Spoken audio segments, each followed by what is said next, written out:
नमस्कार, मैं हूं स्नेहा और आप देख रहे हैं दी एज लीगल। यहाँ हम आपको कानून से जुड़े कुछ अहम फैसलों और टिप्पणियों के बारे में बताएंगे।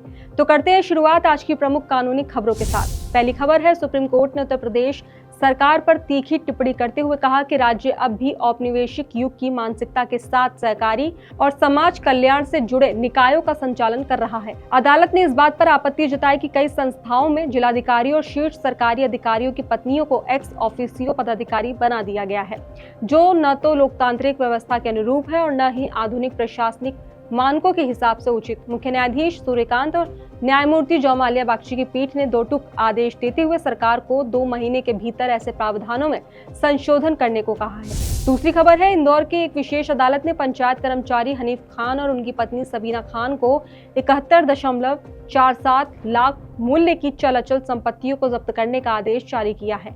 ये संपत्तियां 11 साल पहले लोकायुक्त पुलिस की छापेमारी के दौरान सामने आई थी। तो वहीं विशेष न्यायाधीश अभिषेक गोयल ने अपना फैसला सुनाते हुए निर्देश दिया कि इन संपत्तियों को मध्य प्रदेश विशेष न्यायालय अधिनियम 2011 के तहत तुरंत अलीराजपुर के जिला मजिस्ट्रेट को सौंप दिया जाए। तीसरी खबर है, दिल्ली हाईकोर्ट ने यमुना नदी में बढ़ते प्रदूषण और पानी की सफाई को लेकर चिंता जाहिर की है। दिल्ली हाईकोर्ट ने इसे बहुत ही हैरान करने वाली स्थिति बताया है। दिल्ली हाईकोर्ट ने नाराजगी जाहिर करते हुए कहा कि आप क्या कर रहे हैं।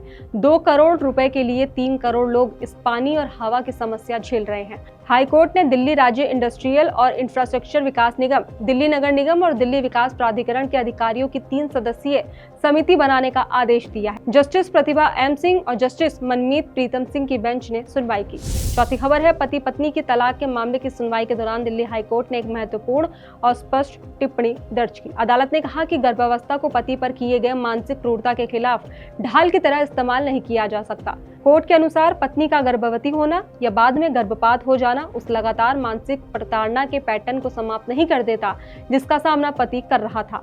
दिल्ली हाईकोर्ट ने इस आधार पर पति के पक्ष में फैसला सुनाते हुए उसे तलाक की डिक्री दे दी और फैमिली कोर्ट द्वारा तलाक न देने जाने का जो फैसला दिया गया था उसे रद्द कर दिया। इस मामले की सुनवाई जस्टिस अनिल क्षेत्रपाल और जस्टिस रेणु भटनागर की डिवीजन बेंच ने की। और आखिरी खबर है, दिल्ली हाईकोर्ट ने हवेली रेस्टोरेंट एंड रिजॉर्ट्स लिमिटेड द्वारा दायर अपीलों को खारिज कर दिया, जिसमें अमृतसर हवेली और द अमृतसर हवेली ट्रेडमार्क के पंजीकरण को चुनौती दी गई थी। कोर्ट ने स्पष्ट किया कि हवेली शब्द सामान्य, वर्णनात्मक और व्यापार में आम है, इसलिए इस पर किसी एक का अधिकार नहीं हो सकता। न्यायमूर्ति तेजस करिया की पीठ ने यह फैसला सुनाया। कोर्ट ने ट्रेडमार्क रजिस्ट्रार के आदेशों को बरकरार रखते हुए कहा कि दोनों पक्षों के ट्रेडमार्क को समग्र रूप से देखने पर उनमें कोई भ्रामक समानता नहीं है। तो ये थी आज की बड़ी कानूनी खबरें।